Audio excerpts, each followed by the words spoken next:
हम तो कुछ घरेलू बात ही जानते हैं, जो सब बात तो कह नहीं सकते, लेकिन आ, मेरी शादी कैसे हुई इसके बारे में हम थोड़ा सा बताना चाहते हैं। जब आपकी भी शादी हो गई। हाँ, जब खबर आई कि ऐसा रिश्ता है तो हम गए लड़की को देखने के लिए। पहले धनबाद गए तो धनबाद में मालूम हुआ कि लड़की जो है जमशेदपुर चली गई है अपने पापा के पास। तो पहली बार धनबाद से बस में बैठ करके, लोकल बस में बैठ करके धूल धक्कड़ खाते हुए जमशेदपुर पहुँचे। और उसके बाद वहाँ पर जो सबसे अच्छा होटल था वहाँ पर जा कर के रूम लिया। और जो होता है बियर पी करके आराम से बैठे हुए थे।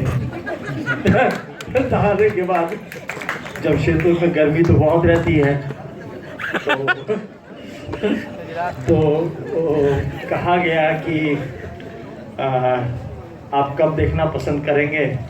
तो हम बोले कि भाई जब आप लोग कहें। तो हम लोग पापा ने अरेंज कराया कि भाई मंदिर में जा कर के आप देख सकते हैं। पापा ने कहा घर ही पर आ जाइए। हम बोले नहीं, हम मंदिर में ही देख लेंगे।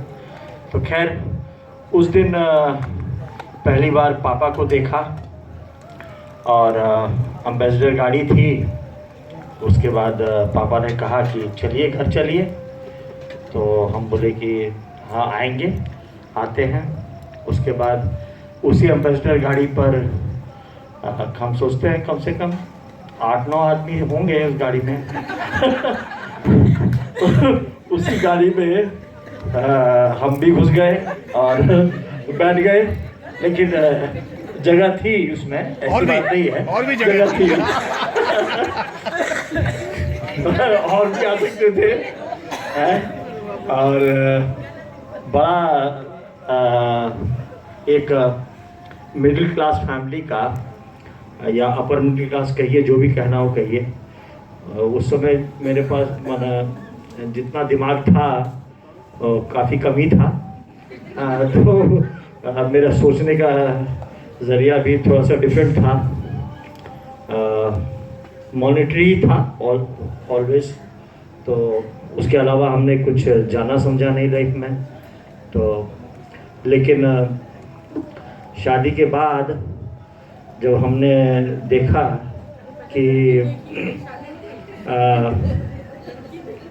शादी के बाद जब हमने देखा कि ये फैमिली बहुत ही ज़्यादा एक दूसरे के प्रति बहुत ही सिंपैथेटिक और एक दूसरे को हेल्पिंग एटीट्यूड रहता है इन लोग का।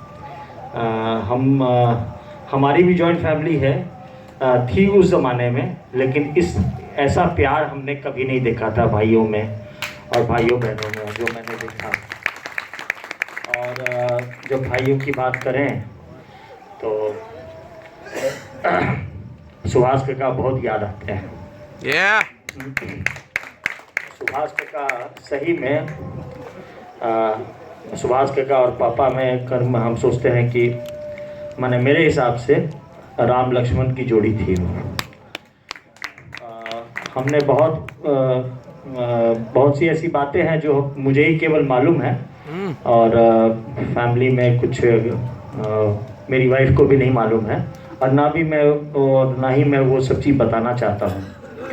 जब मैं पिंडारुच आया शादी के बाद, तो यहाँ भी मुझे उतना ही प्यार मिला गांव वालों से, और पापा के जितने भी रिलेशंस थे गांव में जितने भी लोग हैं सब लोगों ने मुझे इज्जत दी, और आज के दिन भी वो इज्जत कायम है। ये बहुत बड़ी बात है। और ये जो क्या कहते हैं, ये जो संस्कार हैं वो मेरे बच्चों में भी हैं, मेरी मुझ में तो ये संस्कार नहीं थे, लेकिन इतने अच्छे संस्कार लेकिन मेरे बच्चों में आए हैं, thanks to my wife. And I hope कि मैंने ऐसा ही बना रहे। और ये संस्कार तो हम I am very fortunate in fact, अब 60 साल उम्र होने जा रही है, तो आई एम वेरी फॉर्चुनेट। जब हम पीछे लौट करके देखते हैं तो I am very happy, I am very fortunate कि मैं ऐसे घर का दामाद बना जहाँ केवल ज्ञान ही ज्ञान है। और ये जो है, ये साहित्य जो है, ये जो जिसमें मेरे पापा अच्छा किया है उन्होंने, और जिसके वजह से ये आज उनको हम लोग याद कर रहे हैं।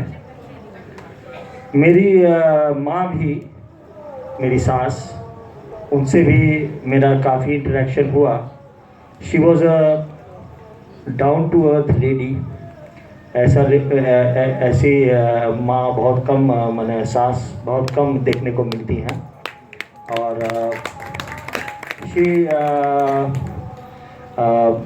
अगर हम कुछ इंग्लिश यूज़ करें तो ज़्यादा अच्छा रहेगा। She never had any hanky panky, she was very clear cut. और ड्रेस कोड वॉज ऑल्सो, उनका ड्रेस कोड भी घर में काफ़ी ऑर्डिनरी था। शी नेवर बोस्टेड एंड लेकिन उनका वो किटी पार्टी, वो 3 बजे वाला जो था, वो मिस नहीं होना चाहिए। वो उनका टाइम फिक्स था, उसमें खलल नहीं होना चाहिए, because she was officers wife. उनको ऑफिसर्स वाइफ वाला कोई गुमान नहीं था, कोई ये नहीं था। और फॉर्चुनेटली मेरी सभी शादियों में भी वही चीज़ आया है, और मेरी वाइफ में भी है। तो और हम क्या बोलें, और कुछ कुछ चीज़ें याद आती हैं, जैसे ताश, मुझे जुआ खेलने का बहुत शौक़ था। मैं तो काठमांडू में भी जाकर के जुआ खेलता था दिवाली के दिन। सॉल्टी में मैं जाके जुआ खेलता था। हाँ, उस समय ज़्यादा नहीं, उस ज़माने के हिसाब से 50 रुपये पॉइंट खेलता था, और जीत के ही आता था। तभी अच्छा लगता था। तो मेरे ससुर जी ये जानते थे, और घर में दिवाली या कुछ और ओकेजन पर हम लोग जब बैठते थे शाम में, तो he made it a point कि हम जीतें। He made it a point कि हम जीते हैं, ताकि मेरे दामाद खुश रहेंगे। तो वो पैसे हारते थे मुझे खुश रखने के लिए। तो ये बाद में मैंने रियलाइज़ किया। और ऑफ कोर्स यहाँ जब आए तो सबने मुझे ब्रिज खेलना सिखाया, जो मैं जानता नहीं था। और ब्रिज में मैं हर संडे यहाँ पर एंजॉय करने आता था, और 20 साल से मैं सैटरडे संडे टाइम निकाल करके यहाँ ब्रिज खेलने आता था गांव में। अब थोड़ा सा दम्मा हो गया है, तो ज़्यादा आ जा नहीं सकते। पहले तो मोटरसाइकिल से ही पहुँच जाते थे। और नहीं, गांव वाले का ने ऐसा गांव, ऐसा ससुराल, हम बहुत भाग्यशाली हैं। Thank you.